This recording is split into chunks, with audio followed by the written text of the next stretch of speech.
అతను విద్యావంతుడు, పైగా విదేశాల్లో పెద్ద ఉద్యోగం, మంచి కుటుంబం, పెళ్ళైంది, పిల్లలు కూడా ఉన్నారు.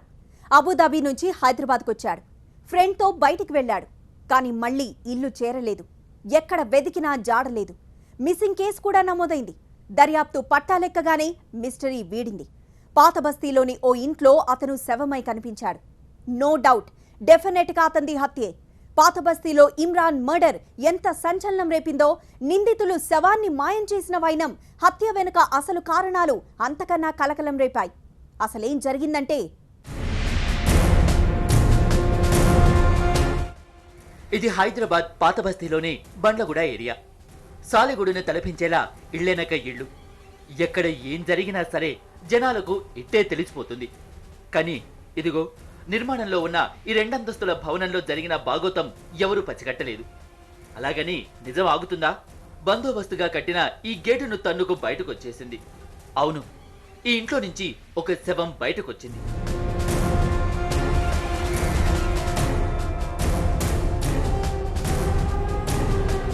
రెండంతస్తుల ఈ మేడలోని ఓ బెడ్రూమ్లో గుణపం దించితే శవంతో పాటు ఓ మిస్సింగ్ కేసు మిస్టరీ వీడింది. బ్రూటల్ మర్డర్ గుట్టురట్టయింది. వివాహేతర సంబంధాల కోసం వెంపర్లాడితే జరిగే అనర్థమేమిటో కళ్లకు కట్టింది.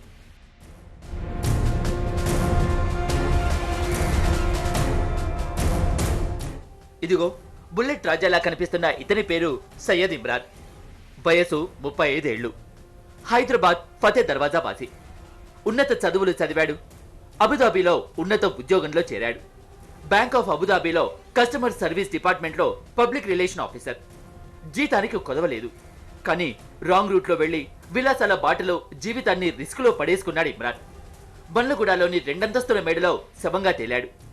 దారి తప్పిన నడతతో దారుణ హత్యకు గురయ్యాడు.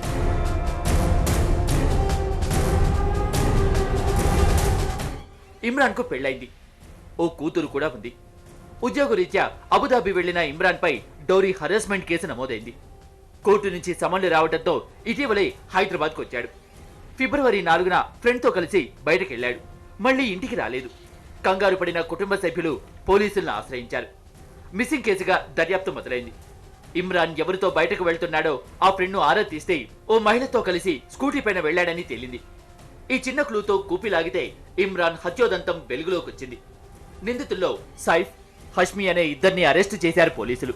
పలక్నామా రైతు బజార్ దగ్గర ఒక లేడీతో కలిసి ఇతను హీరో యాక్టివ్ మీద వెళ్తున్నాడు అనే ఇన్ఫర్మేషన్ రావడంతో టెక్నాలజీ వాడి Hyderabad city police commissionerate task force additional DCP Koti Reddy గారి ఆధ్వర్యంలో టీమ్స్ మరియు పలక్నామా పోలీసులు వాళ్ళ పలక్నామా ఏసీపీ గారి ఆధ్వర్యంలో ఇన్వెస్టిగేషన్ స్టార్ట్ చేసి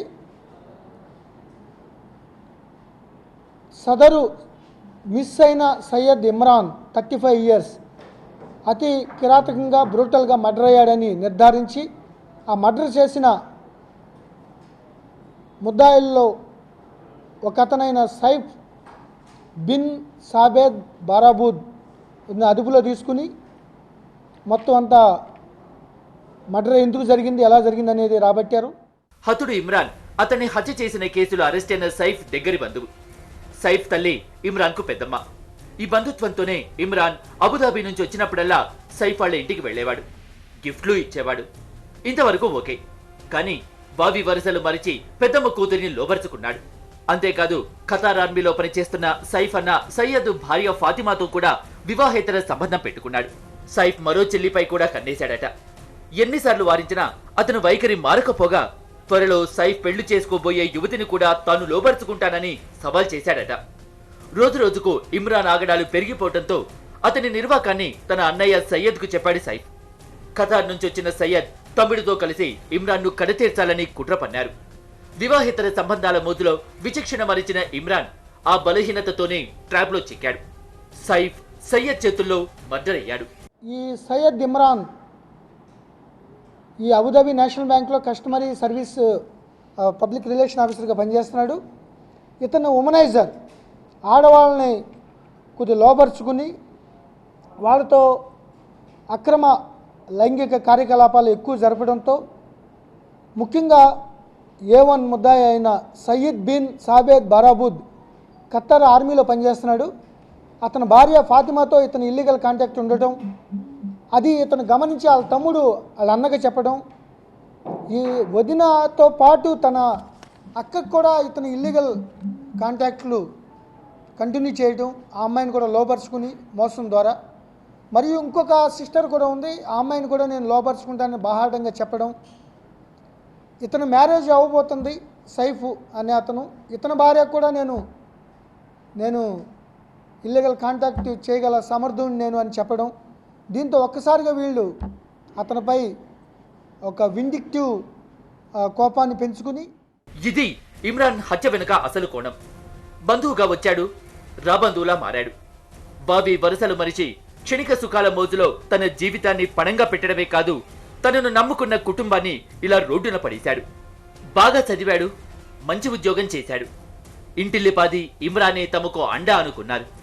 ఇక ఇమ్రాన్ లేడని రాడని తెలిసి అతని తల్లి, భార్య, బిడ్డ, అక్క చెల్లెళ్ళు కన్నీరు మున్నీరయ్యారు.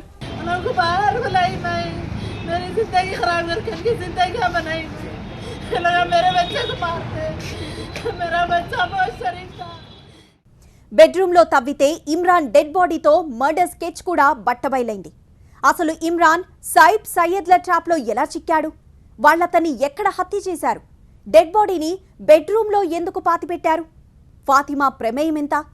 ఇప్పుడు ఆమె ఎక్కడుంది? ఇలాంటి క్లూస్తో ఈ కేసును ఛేదించారు ఖాకీలు.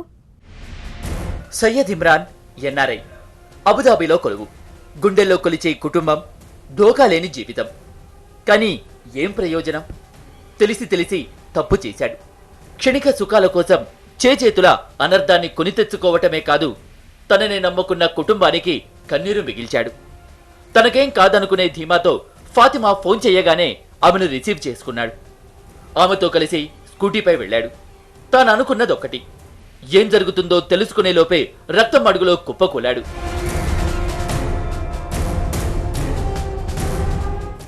ఇమ్రాన్ అబుదాబి నుంచి వచ్చాడని తెలుసుకున్న సయ్యద్, సైఫ్లు అతని మర్డర్కు ఖతర్నాక్ స్కెచ్ వేశారు. ప్లాన్లో భాగంగా ఓ ఇంటిని అద్దెకు తీసుకున్నారు. ఫాతిమాను ఎరగా వేసి ఆమెతో ఇమ్రాన్కు ఫోన్ చేయించాడు. అప్పటికే ఫ్రెండ్తో ఉన్న ఇమ్రాన్ ఫాతిమా రాగానే ఆమెతో కలిసి బయలుదేరాడు. ఇద్దరూ రూమ్కి చేరుకున్నారు. అప్పటికే అక్కడ మాటేసి ఉన్న సయ్యద్, సైఫ్ ఏమాత్రం ఆలస్యం చేయలేదు. ఇమ్రాన్ రూమ్లోకి అడుగు పెట్టగానే కారం చల్లిన నీళ్లను అతని కళ్లలో చల్లారు. అతను తేరుకునే లోపే కత్తులతో దాడి చేశారు. అంతే, ఆపరేషన్ ఫినిష్. మెడపైన గాయాలతో ఇమ్రాన్ స్పాట్లో చనిపోయాడు. రాత్రంతా డెడ్ బాడీని అక్కడే ఉంచారు. తన ఫ్రెండ్, రిలేటివ్ హష్మీ సాయంతో సుమోలో ఇమ్రాన్ డెడ్ బాడీని బండ్లగూడలోని తమ ఇంటికి చేర్చారు. మూడో కంటికి తెలియకుండా బెడ్రూమ్లో గోతిని తవ్వి ఇమ్రాన్ మృతదేహాన్ని అందులో పూడ్చిపెట్టారు. ఈ ఫాతిమాని ఎరగా వేసి ఫాతిమాని పంపించి నువ్వు పిలిస్తే వస్తాడని ఒక రూమ్ కూడా టెంపరీగా తీసుకుని వీళ్ళు ఒక హౌస్ని రాగానే అతను హోండా యాక్టివ్ మీద ఈ ఫాతిమాని ఎక్కించుకుని ఆ బండ కూడా వచ్చే లోపలనే లోనకి వెళ్ళగానే ఈ కారం జల్లిన నీళ్లు కళ్ళలో జల్లి ఇమీడియట్గా 2 కత్తులతో, షార్ప్ కత్తులతో ఇతను గొంతు కొయ్యడం జరిగింది. అక్కడే చనిపోయాడు. బాడీని ఆ నైట్ అంతా ఉంచి మరుసటి రోజు ఒక సుమో తీసుకుని హాషిమ్ అనే ఇతను వ్యక్తి ద్వారా సహాయంతో కొత్తగా కడుతున్న ఆషిమాబాద్ బండ్లగూడ ఏరియాలో ఆ యొక్క బిల్డింగ్లో ఒక బెడ్రూమ్లో కిందకి తవ్వి దాంట్లో బాడీని దాయడం జరిగింది. ఇమ్రాన్ ఫ్రెండ్ ఇచ్చిన క్లూతో తీగలాగితే సైఫ్ కాకీలకు చిక్కాడు. జరిగిందంతా పూసగుచ్చినట్లు చెప్పాడు. చేతులు దులుపుకున్న సయ్యద్ ఎంచక్క ఖతార్ చెక్కేశాడు. అతని అరెస్టుకు రంగం సిద్ధం చేశారు పోలీసులు. ఇక ఫాతిమా ఇప్పటికీ లాపతా. ఆమె ఆచూకీ కోసం స్పెషల్ టీమ్స్ను రంగంలోకి దింపారు. బండ్లగూడ ఏరియాలో ఆ యొక్క బిల్డింగ్లో ఒక బెడ్రూమ్లో కిందకి తవ్వి దాంట్లో బాడీని దాయడం జరిగింది. ఈ యొక్క కేసుని, మిస్సింగ్ కేసుని, మర్డర్ కేసుగా, ఎంత బ్రూటల్ మర్డర్ కేసుని ఛేదించడంలో టాస్క్ ఫోర్స్ మెయిన్ పాత్ర వహించగా ఫలక్నామా ఏసీపీ గారి ఆధ్వర్యంలో వాళ్ళ టీము కూడా ఈ యొక్క ఇన్వెస్టిగేషన్లో ఇమీడియట్గా 2 ముద్దాయిల్ని అరెస్ట్ చేయడం జరిగింది. మెయిన్ అక్యూజ్డ్ సయద్ బిన్ సాబేద్ బారాబుద్ అనే ఖత్తర్ ఆర్మీలో పనిచేసే అతను అబ్రాడ్ పారిపోయాడు. మర్డర్ చేయగానే ఇమిగ్రేషన్ అధికారులతో సంప్రదించి అతన్ని ఇమీడియట్గా అరెస్ట్ చేసే ఏర్పాట్లు చేస్తున్నాం. అయితే ఫాతిమా, ఎవరైతే A1 భార్య ఫాతిమా ఉందో ఆ ఫాతిమా వేరే బోర్డ్స్ తెలియలేదు. ముందు ఫాతిమా కూడా అబ్రాడ్ వెళ్ళిందని భావించి మొత్తం అక్కడ వెరిఫై చేస్తే ఇతను ఒక్కడే వెళ్ళాడు, అతను భార్యతో వెళ్ళలేదని మాకు సమాచారం రావడంతో ఆవిడ ఎక్కడెక్కడన్నా ఉండొచ్చు అనే కోణంలో ఒక 3 టీంలు పెట్టి గాలిస్తున్నాం. వివాహేతర సంబంధాలే ఇమ్రాన్ హత్యకు కారణమని నిర్ధారించారు పోలీసులు.